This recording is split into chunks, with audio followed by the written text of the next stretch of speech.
25 கோடி மக்களில்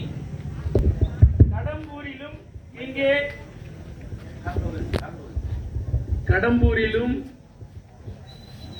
இங்கே பர்கூர் பகுதிகளிலும் இருக்கக்கூடிய ஏறத்தாழ 30-40 பேர் இருக்கலாம். இவர்கள் அந்த 145 குடும்பங்களில் ஒருவர். இவர்களுக்கு மட்டும் அடையாளமே இல்லை. ஏன் அந்த அடையாளம் வேண்டும் என்பதைத்தான் மோகன்குமார் பள்ளிக்கூட பையனுக்கு விளக்குகிற மாதிரி விளக்கி சொன்னார். அந்த ஒற்றை சர்டிபிகேட் இருந்தால்தான், சான்றிதழ் கிடைத்தால்தான் நம்முடைய குழந்தைகள் கல்வி பெற முடியும், வேலை பெற முடியும். கல்வியும் வேலையும் பெற முடியாத அளவிற்கு இந்த இடையூறு நிலவி வந்ததைத்தான் நான் பலமுறை நாடாளுமன்றத்திலே எடுத்து சொன்னேன். இதற்கு தீர்வு வர வேண்டும் என்று குறிப்பிட்ட போது அன்றைக்கு இருந்த பழங்குடி துறை அமைச்சர் எனக்கு கடிதம் எழுதினார். நீங்கள் ஈரோடு மாவட்டத்தில் பழங்குடி மக்களாக மலையாளி மக்கள் அங்கீகரிக்கப்படவில்லை, தமிழ்நாட்டின் பிரபல மாவட்டங்களில் அங்கீகரிக்கப்பட்டிருக்கிறார்கள், அவர்களை அங்கீகரிக்க வேண்டும் என்று எழுதியிருக்கிறீர்கள். ஆனால் இந்த விவரம் தமிழ்நாடு மாநில அரசு பரிந்துரை செய்து ஒன்றிய அரசிற்கு அனுப்பினால்தான் அரசியல் சட்ட திருத்தத்தை நாங்கள் முன்வைப்போம் என்று எழுத்துப்பூர்வமாக எனக்கு கடிதம் அனுப்பினார். அந்த கடித நகலை போட்டோ எடுத்து மாண்புமிகு முதலமைச்சர் மு.க. ஸ்டாலின் அவர்களை கோட்டையில் நேரடியாக சந்தித்து இப்படி ஈரோடு மாவட்டத்தில் பாதிக்கப்பட்டிருக்கிற இந்த மலையாளிகளின் குழந்தைகள் கல்வி பெறுவதில், வேலைவாய்ப்பு பெறுவதில் பெரிய இடையூறாக இருக்கிறது, அதற்கு நாம் நாடாளுமன்றத்தில் கிளப்பிய போது அமைச்சர் எனக்கு பதிலளித்திருக்கிறார். மாநில அரசு சிபாரிசு செய்யவில்லை என்று தெரிவித்திருக்கிறார். எனவே உடனே சிபாரிசு செய்யுங்கள் என்று கேட்டுக்கொண்ட அடிப்படையில் உடனடியாக முதலமைச்சர் தலையிட்டு மத்திய ஒன்றிய அரசுக்கு சிபாரிசு செய்து அனுப்பிவிட்டார்கள்.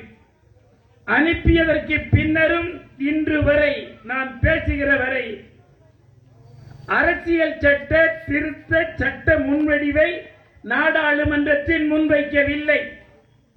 இந்த நாடாளுமன்ற தேர்தல்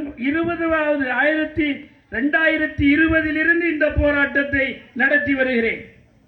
இப்பொழுது புதிய தேர்தல் நடந்து 2024 முடிந்தவுடன் 25 ஜனவரியில் அமைச்சரை நேரில் சந்தித்து இவ்வளவு விவரங்களையும் நேரடியாக தெரிவித்து, இதோ உங்கள் அமைச்சர் எழுதிய கடிதம், இதில் மாநில அரசு பரிந்துரை செய்தால் சட்ட திருத்தம் செய்வோம் என்றீர்கள்.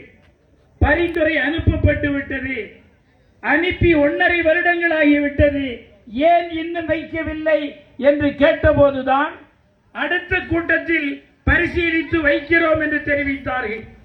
ஆனால் போன கூட்டத்தில் முன்வைக்கவில்லை. எனவேதான் இந்த ஆர்ப்பாட்டம் அங்கும் நடக்கிறது, இங்கும் நடக்கிறது. தமிழ்நாடு என்றாலே புறக்கணிக்கிறது மோடி சர்க்கார். எந்த கோரிக்கையும் நியாயமாக இருந்தால் கூட நிராகரிக்கிறார்கள். தமிழ்நாட்டை புறக்கணிக்கிற இந்த கேடுகெட்ட மோடி சர்க்கார் தோற்கடிக்கப்பட வேண்டும் என்பதற்கு இதுபோல் நூற்றுக்கணக்கான ஆதாரங்கள் இருக்கின்றன. அவற்றையெல்லாம் இந்த நேரத்தில் புரிந்து கொள்ள வேண்டும். அடுத்து ஜூலையில் கூட இருக்கிறது.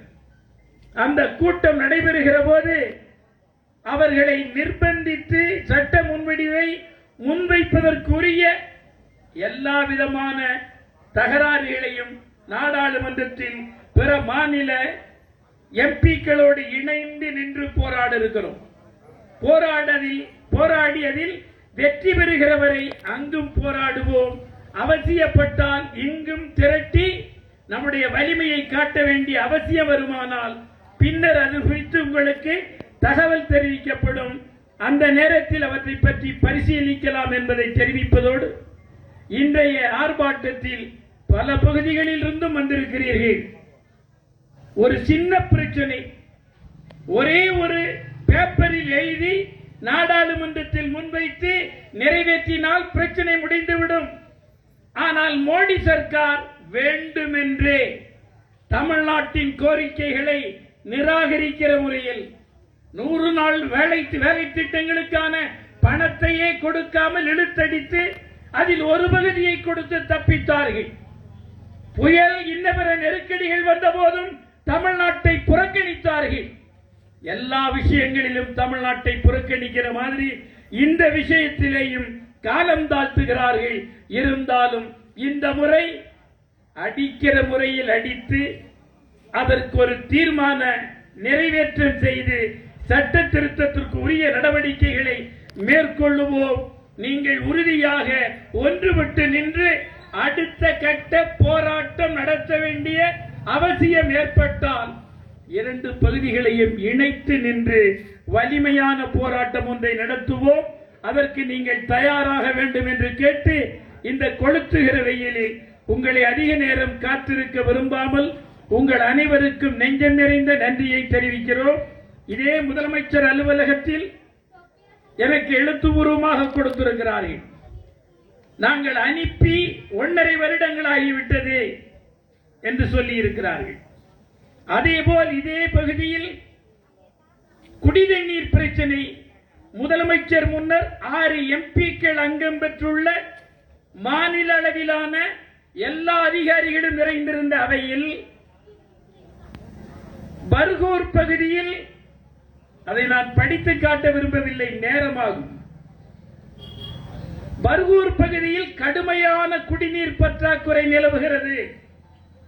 போர்க்கால வேகத்தில் இவற்றை நிறைவேற்ற வேண்டும் என்று வலியுறுத்தி உடனடியாக முதலமைச்சர் தலையிட்டு தலைமைச் செயலாளரிடம் அப்பொழுதே அந்த கடிதங்களை கொடுத்து உடனடியாக குடிநீர் வடிகால் வாரியத்தை போர்க்கால வேகத்தில் செயல்படுத்தி குடிநீர் பிரச்சனைக்கு தீர்வு கண்டு எனக்கு ரிப்போர்ட் அனுப்புங்கள் என்று தெரிவித்தார்கள்.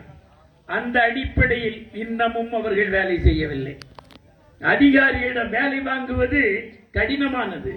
முதலமைச்சர் உத்தரவு போட்டும் இன்னும் மிக மெதுவாக நடந்து கொண்டிருக்கிறது. இவற்றையும் நிர்பந்தித்து இந்த பகுதி பிரச்சனைகளை தீர்ப்பதற்குமான நடவடிக்கைகளையும் நாம் ஒன்றுபட்டு மேற்கொள்ள வேண்டும் என்பதை தெரிவித்து உங்கள் அனைவருக்கும் நன்றி தெரிவித்து விடைபெறுகிறேன். நன்றி, வணக்கம்.